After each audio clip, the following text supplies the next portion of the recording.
বড়শি দিয়ে নদীতে রুই মাছ শিকার।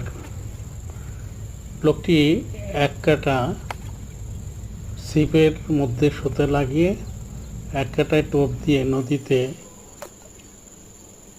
মাছ শিকারের জন্য বসছেন। দেখা যাক কি হয়।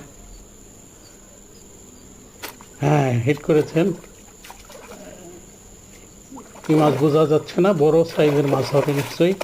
মাছটি অনেক ঝাটকা দিচ্ছে।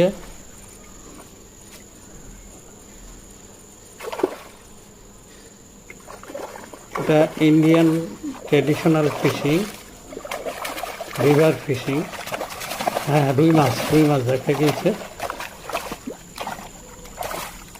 অনেক বড় সাইজের একটি রুই মাছ চমৎকারভাবে শিকার করে ফেললেন।